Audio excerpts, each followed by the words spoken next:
Setelah 1 bulan dalam perjalanan, akhirnya teleskop James Webb tiba di orbit tujuannya. Dikutip dari CNN Indonesia, teleskop James Webb telah mencapai orbit tujuan akhirnya pada Senin 24 Januari. Kini keberadaannya telah lebih dari 1,5 juta kilometer dari bumi. James Webb telah berada di titik orbit Lagrange 2 atau L2. Posisi orbit ini dinilai sempurna untuk menyeimbangkan tarikan antara gravitasi bumi dan matahari. Di orbit ini, James Webb bisa melayang secara aman. Dari posisi itu, Webb nantinya bertugas memotret dan merekam fenomena antariksa. Orbit itu disebut menjadi lokasi ideal untuk mengamati tata surya dan mencari tanda-tanda kehidupan di luar bumi. Dikutip dari The Guardian, James Webb telah dirancang sebagai pengganti teleskop luar angkasa Hubble yang masih beroperasi setelah peluncurannya pada tahun 1990. Berbeda dengan teleskop Hubble, Webb tidak akan mempelajari aspek spektrum elektromagnetik yang terlihat. Sebaliknya, itu hanya akan mempelajari radiasi inframerah. Besok 1 Februari 2022 merupakan hari pertama dalam perhitungan waktu atau kalender Tionghoa. Dikutip dari detik.com, Imlek adalah tahun baru dalam sistem penanggalan Cina yang kerap diperingati dengan tradisi yang unik.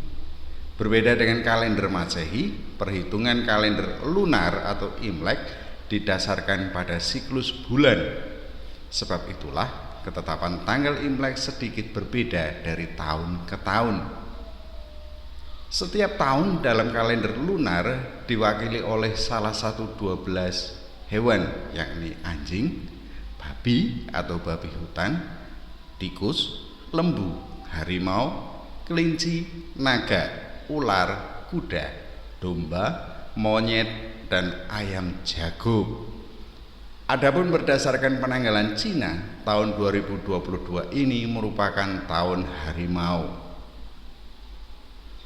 Melansir dari laman perusahaan China Highlights, awal mula perayaan Imlek diperkirakan sudah ada sejak 3.500 tahun yang lalu. Tepatnya sudah muncul pada masa dinasti Shang tahun 1600 sampai 1046 sebelum Masehi. Pada saat itu orang mengadakan upacara pengorbanan untuk menghormati dewa dan leluhur pada awal atau akhir setiap tahun. Namun saat ini perayaan Imlek sudah berkembang dan ada sejumlah adat istiadat yang sudah ditinggalkan.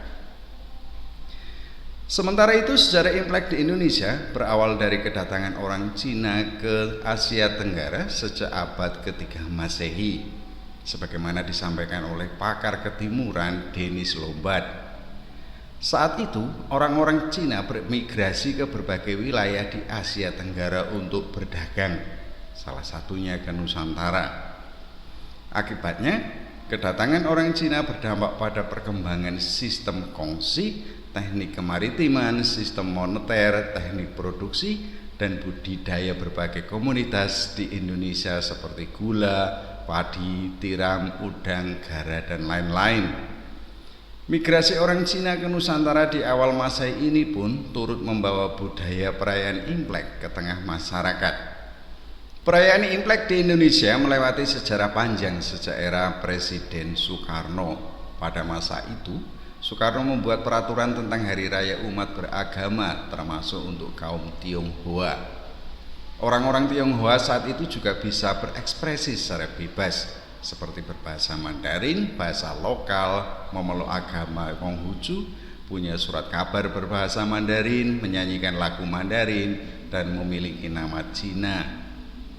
Namun pada masa Soeharto, seluruh upacara agama, kepercayaan, dan adat istiadat Tionghoa hanya boleh dirayakan di lingkungan keluarga dan dalam ruangan tertutup. Baru pada masa Presiden Gus Dur, perayaan Imlek kembali bisa dilaksanakan. Sementara itu, perayaan Imlek di Indonesia umumnya dilakukan dengan mendekor rumah dengan nuansa merah. Perayaan ini juga dapat diramaikan dengan berkumpul bersama keluarga, menyediakan kudapan khas, berbagi angpau, hingga pertunjukan barongsai. Minggu ini kurasakan kegembiraan. Keberhasilan penempatan teleskop James Webb di orbitnya menjadi peluang bagi umat manusia untuk memiliki keluasan berpikir melebihi kondisi hidup di bumi. Proses peluncuran dan pencapaian orbital teleskop James Webb terjadi di akhir tahun 2021 dan awal tahun 2022. Kegembiraan ini pun semakin menggelora karena tahun baru Imlek ada di awal tahun 2022. Menjelang perayaan Imlek selama Januari 2022, sebagai orang Katolik yang berada di wilayah paroki Santo Vincentius a Paulo Gunung Putri, sungguh merasakan ledakan rasa syukur. Bertepatan dengan peringatan bertobatnya Santo Paulus, stasi Santo Vincentius a Paulo Gunung Putri ditetapkan sebagai paroki. Rangkaian acara atau kegiatan dalam mempersiapkan diri menjadi paroki menggeliat di Jemaat Katolik Gunung Putri. Minggu 16 Januari 2022 didampingi oleh Romo Trianto, para calon DPP, DKP, dan pengurus lingkungan membekali diri. Dikutip dari website stvincentius.org, pada kesempatan ini Romo Trianto menegaskan terkait kekhasan Katolik, yaitu syahadat iman atau kredo, 7 sakramen, dan Trimunera Christi. Sehari sebelum peresmian, Senin 24 Januari 2022, Bapak Uskup Bogor memimpin perayaan Ekaristi, pemberkatan tabernakel, dan pastoran. Perayaan Ekaristi, peresmian, dan pelantikan pengurus paroki Santo Vincentius a Paulo Gunung Putri pada hari Selasa 25 Januari 2022 dipimpin langsung oleh Bapak Uskup Bogor Monsinyur Pascalis Bruno Syukur.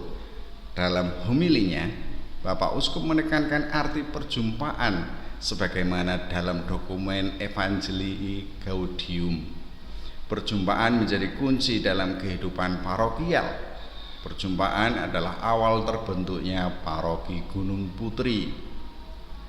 Perjumpaan sebagai esensi dari peresmian paroki terjadi juga di luar Ekaristi, seperti penandatanganan prasasti, pembukaan gorden yang di dalamnya tertulis paroki Santo Vincentius a Paulo Gunung Putri, dan ramah tamah.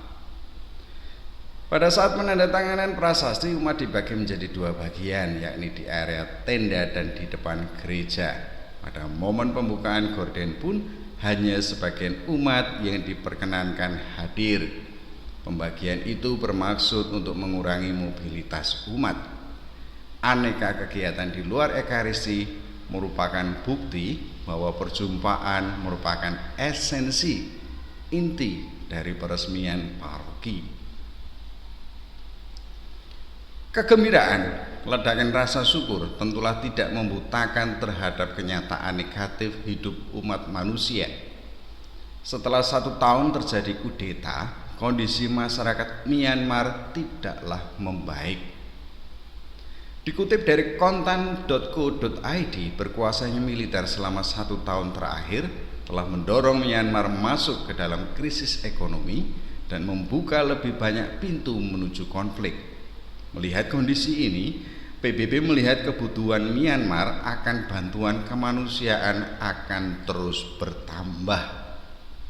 Pada 13 Januari lalu, kantor PBB untuk koordinasi urusan kemanusiaan mencatat bahwa sejak Desember 2021, pertempuran antara angkatan bersenjata Myanmar, organisasi bersenjata etnis, dan pasukan pertahanan masyarakat setempat telah meningkat di negara bagian Kayah dan Kayin.